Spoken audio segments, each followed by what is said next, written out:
Welcome back to Confidently Ignorant. This is my first video talking about politics. Here I am. Chris Williamson pulled up. He recently had Ben Shapiro on, which, you know, compared to most conservatives, most Republicans, he's probably one of the more rational ones, not those crazy QAnon people. But, I mean, he's still conservative at the end of the day. He has that little fucking thing on his head because he tries to get into heaven, and then he talks about being, I'm actually the most rational person here.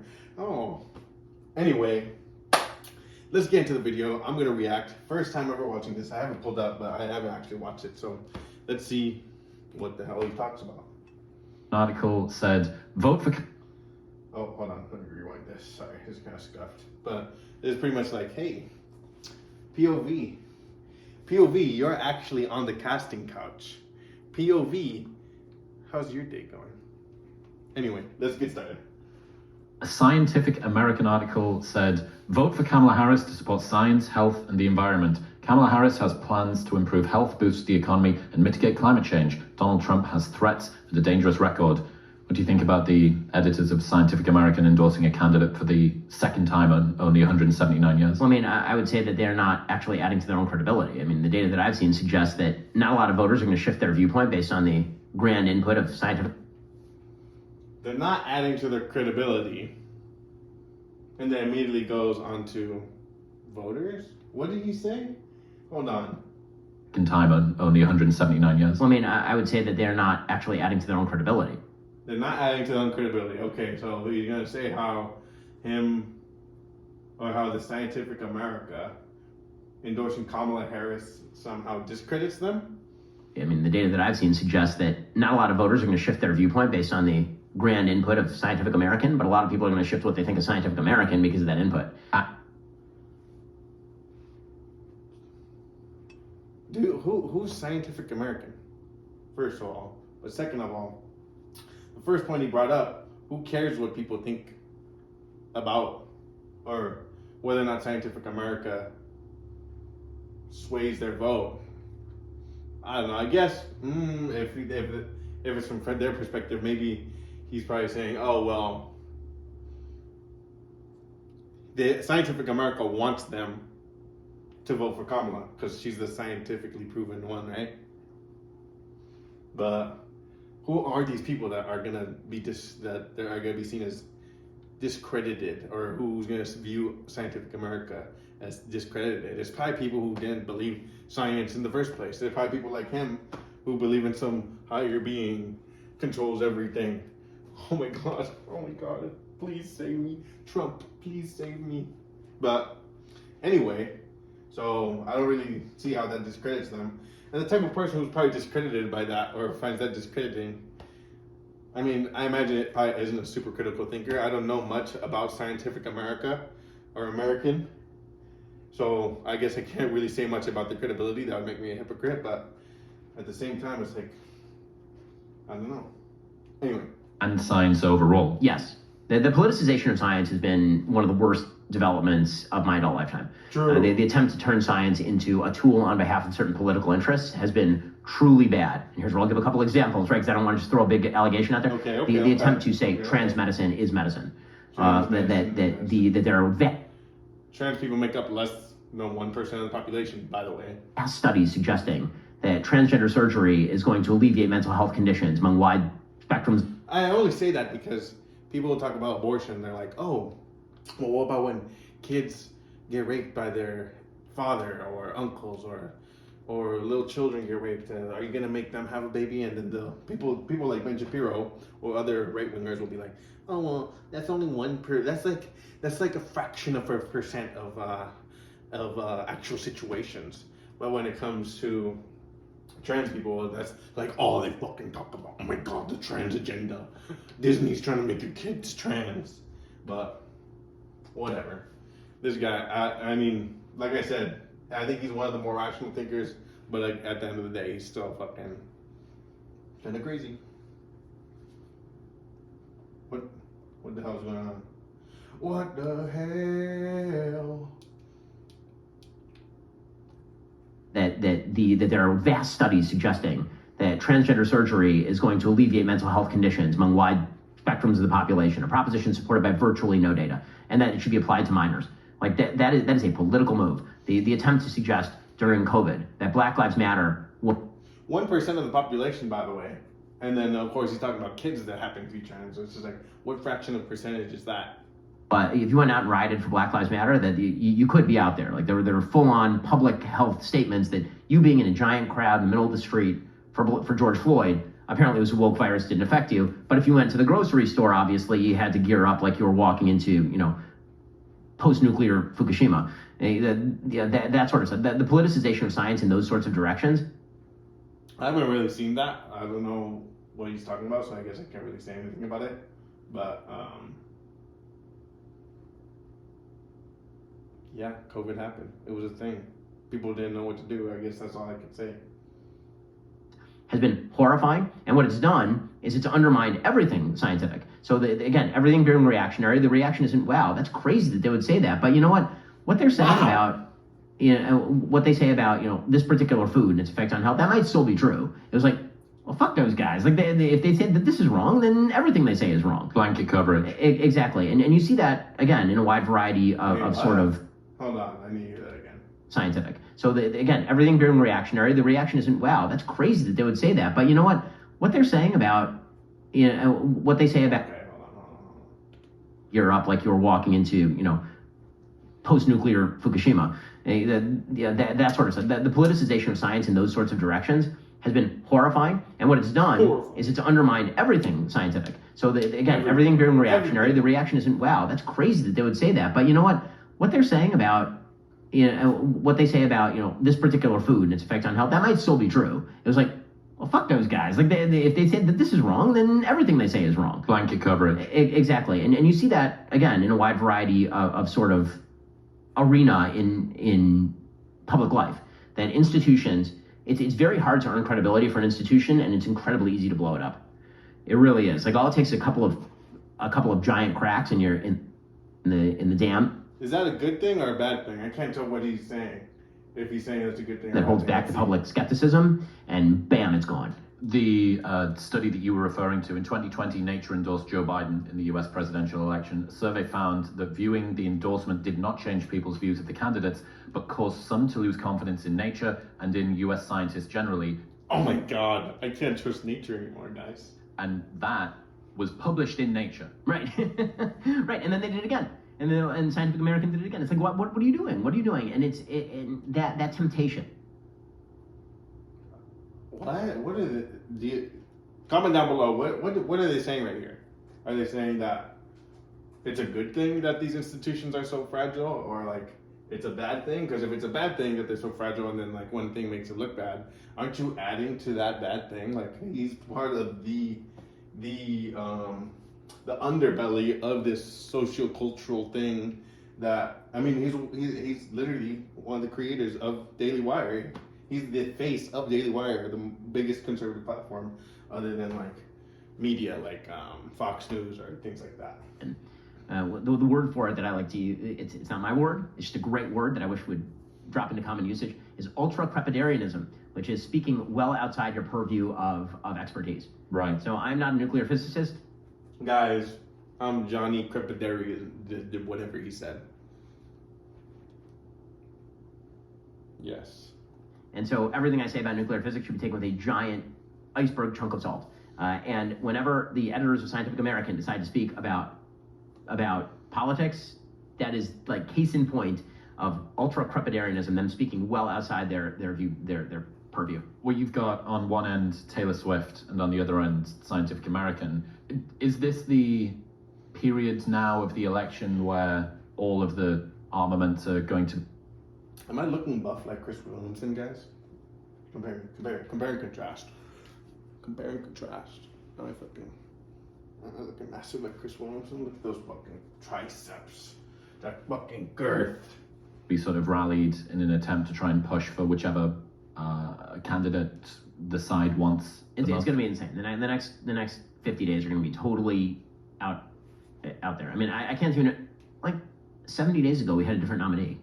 What the hell, man? I mean, like this thing is shifting so fast that if you Yeah, we have a new vice president too, candidate for Trump. Trump has 2 vice presidents, or had, right? But he's never going to talk about that. You think that we've seen the last event? Well, he might have. I don't know. In this election cycle. What I've said is that God's writing this year is just awful. I mean, it's like season 8 of Game of Thrones. They spend all this time building up and like developing characters, and it takes you like a year to get from King's Landing to the Wall. And then season 8, they're like, you know what, fuck it. The timeline's all after. Yeah, exactly. You're getting on that dragon, and you're up there in 5 minutes, and you're just zooming back and forth, and none of the plotting makes sense. And it's like if it's on the board, then. I mean, God's going back to his old storylines now. I mean, like, we've had 2 assassination attempts in the last 8 weeks. Like, we're now getting, like, repeats in the storyline. Yeah. So, I don't know. He's 2 assassination attempts is pretty crazy. But, I mean, come on. If you act like a crazy person, crazy things are going to happen to you. Is it really that surprising? Trump is the craziest fucking president to ever run. Well, I guess I don't know much about the presidents from, like, 1800 and before, but the wrong people are in charge of the writers' room. This is a badly written season of Trump. Trump season 8 is not good. What would you say? Doesn't that speak so much to how he views the whole political thing and Trump and everything? Trump season 8, whatever the fuck he said, it's literally just like what the fuck? Is this supposed to be entertaining for you? This is politics. I guess I'm doing the same thing. I am trying to be entertaining for you to get engaged in politics. But I mean, come on. This is serious shit. This is the executive branch, the presidency, the head of the executive branch. And he's like, well, actually, I don't like this season. Actually, hypothetically speaking, this is, if this was the Game of Thrones season 8, or if this was any season of Game of Thrones, this would be season 8 of Game of Thrones in the presidency. Like, what are we talking about? The people who want to try and survive with their sanity intact the next month and a half. Don't take every bump in the road as though it's the grade of the grade of the road. A bump is not a grade. You know, like just like weather is not climate, a bump is not a grade. If something happens, the tendency is going to be for things to settle back into status quo ante unless it's a major event. Mm-hmm. So don't follow every single thing that happens as though this is going to be the make or break point of the election. This is the turning point. This is where everything falls apart. So there's a tendency to do that after the debate where Trump really didn't perform well and Kamala was able to string sentences together in somewhat coherent fashion. And everyone's, oh my God, Trump didn't perform well is an overwhelming understatement. Trump is a babbling fucking idiot, and to be like, well, I guess he just didn't perform well. No, he did horrible. He did horrible. Even his supporters don't even say shit about it. And it's like, well, because they know it was dog shit. Election's over. Oh, it's over. And it's like, well, no, it'll settle back into what it was, which is pretty much a dead heat. So take a breath. And then also... Wait, so does that mean the assassination attempt that he was talking about, should we not take that as the grade? Like, isn't that a bump? Is that a bump in the road or part of the grade, or what is it? I don't know if he's like contradicting himself, or maybe I'm just not paying enough attention. Maybe he's saying that like these things are just part of the slow progress of the whole campaign trail, I guess. I don't know. I guess I should have paid closer attention, but so should you. Yeah, spend some time not watching politics. And I say this as somebody who benefits from you watching politics. Like, watch half of my show or the whole show, and then go outside and do something else. True. Don't get drawn into the idea that watch my show. Watch this right now. Don't watch half of it though. Watch the whole thing. And then go outside. And if you miss a day, then it's the end of the world. And also, I said this to both sides. Believe it or not, this is not the last election. Please stop with this shit. It's not true. And anybody who says that to you is lying. Cataclysmic language. It's just not true, and it's worse. It makes the country a worse place. It makes the country a very, very bad place. When you keep saying over and over and over that if your political opponent is elected, the world will end, then first of all, you're ramping up the rhetoric such that assassination attempts do become more common. Isn't Ben Shapiro one of the people that say that Kamala Harris is going to destroy the economy and mess up and destroy our foreign affairs and things like that? Isn't he doing the same fucking thing?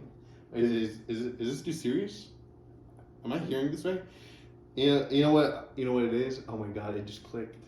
He's on the Chris Williamson show where people are like, oh my God, I'm like so spiritual and I'm trying to be healthy and mindful and healthy and mindful. So they don't really listen to politics. So they probably hear this might be the first time for a lot of these people to be like, wait, this guy kind of sounds reasonable. So that I guess maybe that's why his tactic. I imagine he goes into this stuff with some type of tactic, right? He's a really smart guy. He knows how he's going to be perceived, much like how I know I'm going to be perceived. But more importantly, you're basically saying that half the country is so evil that they want the country to end, and that there will be no more elections. So if you don't actually do something in this election, then you may as well give up hope. You may as well despair. And it's not true. The political class who are telling you this are lying to you. They are lying. And there are people in my industry who do this routinely, and it's gross. This is not the last election. 2020 was not the last election. 2016 was not the last election. There will be another election in 2028. It may not go the way we want in 2024. I really, really hope that it does. And then you know what? You're going to get back on the horse, and you're going to go try, because if you don't, then you will lose. Like it's so obnoxious, and it's this sort of kind of charged language, which is done for cheap political gain. Yeah, it's very. Well, Trump is not the thing. I would agree with him in any normal electoral season, but Trump isn't Mitt Romney. Trump is not like Mitt Romney, where he's just kind of like this, run of the mill Republican that kind of represents like the center right within the Republican Party, because each party, of course, are trying to push more of their agenda within the whole institution of the federal government, right? And one of the ways to do that is through the presidency, because the presidency has a lot of power to dictate the agenda, right? Of course, we all know this. But what Trump is doing, he's not trying to dictate an agenda. He's not trying to change the way things. He's not just trying to change like a few things here or there, pass a few laws, and be like, oh yeah, this is gonna be better for the long time. What he's doing is he's degrading the institutions that we live under. He's not just some regular everyday politician. He's literally talking about draining the swamp, and he never did it. Everyone he hired, he fired, including his vice president. But now he doesn't do it, since he can't do it through institutions. He has no institutional power to undermine the American government. He has to use his media, his image, right? That's the thing he's always used, is his image. Trump Tower, Trump everything. Trump, if it has Trump on it, the name Trump is worth billions, I believe he said. And it's like, well, what does that all mean? Like, that was done in America with the institutions that were built around America for you to thrive, for people like Trump to thrive. Even though I don't like the person himself or his politics, I think it's a beautiful thing that this country was able to allow someone like him, despite all of his faults, to thrive, if he wanted to. Sure, he had millions of dollars given to him by his parents, but you know what? And not everybody could do it. Like, it's whatever. Trump is like the institutions. He's degrading the norms that dictate the way that institutions run. That's why when he tried to force Pence to overthrow the election, that's one of the norms. Well, that's one of the things that Pence, in the Constitution, the vice president is supposed to certify the results of the election. Well, it's a ceremonial thing, right? The vice president has never decertified or not certified the results of the election, because it's just something that they're supposed to do. And Trump wanted him to not do that. And that's one of the prime examples in the electoral college scheme. That's just another way for him to try to undermine the system, and also saying that they stole it from him when he was trying to steal it. He's creating these confusions. But I'm going off on a rant. Let's see if we can finish this. Oh, I needed it again. Enjoying it. It reminds me of the rhetoric that climate activists, the most extreme sort of totally... Does Chris Williamson have a lisp? Climate activist. It reminds me of the most extreme. Annoying climate activists use, where they say, we have this tiny amount of time or else the world's going to end and everything. And you go, well, I know that that's not the case. And I know that the reason that you're using this inflammatory language is because you think it's so important. How does he know? How does he know that's not the case? And people are listening so little that if you overcompensate by driving the car unbelievably quickly, people go, oh, I maybe need to listen to this. Oh, by the way, go back to the very beginning. If we're not supposed to believe in the scientists or the people that are accredited to do this kind of stuff or have the knowledge, who are we supposed to believe? Ben Shapiro? And it's kind of the same. If we over-reg what's actually happening, it will motivate people in order to go out and vote against or for whoever it is that we're talking about. But it's just patronizing. It comes across as being very patronizing. I don't know what this bonger is talking about either, like within our own country. Like, go back to your country, bro. Like, I could hear it in your voice with your fake accent. Amazing.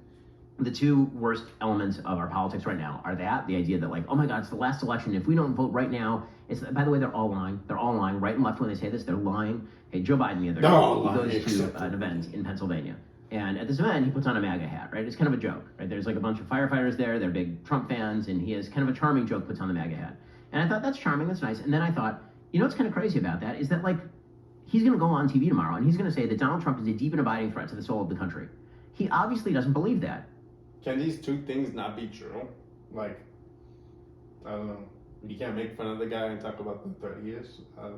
Because if he actually believed that, he wouldn't put on that hat any more than he put on a swastika hat. Yeah. Exactly. So he doesn't believe that. He's totally full of shit. And the same thing is true when people are like, oh my God, it's the last election. So that's one tendency that I hate, is that the last election crisis point. The other thing that I hate is, again, emotivism, which is a term that's used by Alistair McIntyre, not coined by him, but used by him, which is basically the attribution of motive to people in lieu of attempting to explain their logic. So what you will do is you will say the real reason that they're doing X, the real reason they say this is because they hate you and they want you to die. Right? The real reason they're doing this is because they despise you. They despise you and they despise, and so I have a right to despise them because they despise you. I can agree with him on here. It's not just a legit disagreement about foreign policy or about tax policy. It's they hate you and they want you to die. Isn't that what Trump literally does every day, though? That's literally what Trump does every day, but he's not going to say anything about Trump doing that. He's going to talk about generally, oh, I hate how politicians and politics do this, but he's not going to call out someone like Trump to say that the fact that he does that. Plus, he flipped his vote before. I was like, who knows? I don't know. I think to speak on what he's talking about, but when it comes to him, it's like, well, the reason why he's saying this is because, well, it lines his pockets. It goes along with his media coverage, right? If he suddenly started going against Trump hard, he's gonna lose followers. I mean, it happened before. He was talking about how he didn't vote for Trump before, and like people didn't like that. So he flipped his fucking opinion because he's a huge